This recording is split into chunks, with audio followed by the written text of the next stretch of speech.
Hyderabad జీహెచ్ఎంసీలో protocol రగడ తలెత్తింది. అభివృద్ధి కార్యక్రమాలకు బీఆర్ఎస్ ఎమ్మెల్యేలు తమను పిలవడం లేదు అని కాంగ్రెస్ కార్పొరేటర్లు ఫిర్యాదు చేశారు.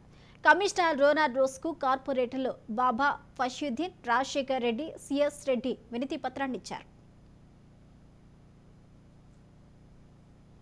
ప్రతిపక్షంలో కూడా అహంకారబద్ధంగా దొరల రాజ్యం గడి వ్యవస్థ ఇంకా కుప్పగులలేదు. అదే అహంకారంతో కార్యకర్తలే పట్టించుకోకపోవటం, కార్పొరేటర్లకు ఇజ్జత లేకపోవటం.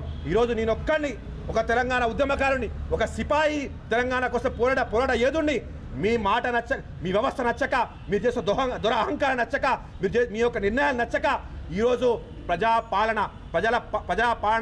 పక్షాన్ని నిలబడుతున్న వ్యవస్థ అద్భుతమైన ముఖ్యమంత్రి రేవంత్ రెడ్డి గారి నాయకత్వంలో, యువ నాయకుడు రేవంత్ రెడ్డి గారి నాయకత్వంలో బలపరచడం కోసం నేను మీ తుచ్చమైన పార్టీకి సాధారణ సభ్యతకు రాజీనామా చేసి వచ్చి 48 గంటలు కూడా కాలే భయపడి కేటీఆర్ ట్విట్టర్ బిడ్డ వెంటనే తెలంగాణ భవన్లో కార్పొరేటర్లకు అత్యవసర సమావేశం పెట్టిండు.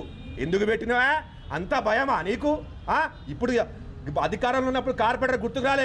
ఇదే జిహెచ్ఎంసీ బల్దియా భవన్ సాక్షిగా నువ్వు రివ్యూ మీటింగ్ చేస్తున్నావు, కేటీఆర్ ఇక్కడ రివ్యూ మీటింగ్ మంత్రిగా చేస్తున్నా అని చెప్పి మున్సిపల్ మంత్రిగా వస్తే, కార్పొరేటర్లు వస్తే ఎందుకు వచ్చినామని చెప్పి నన్ను తిట్టినావు. ఎందుకు వస్తున్నారు కార్పొరేటర్లు? జిహెచ్ఎంసీ ఆఫీస్కి ఎందుకు వచ్చి నీ రివ్యూ మీటింగ్ ఉన్నప్పుడు ఎందుకు వచ్చిరని చెప్పి అరిచినావు.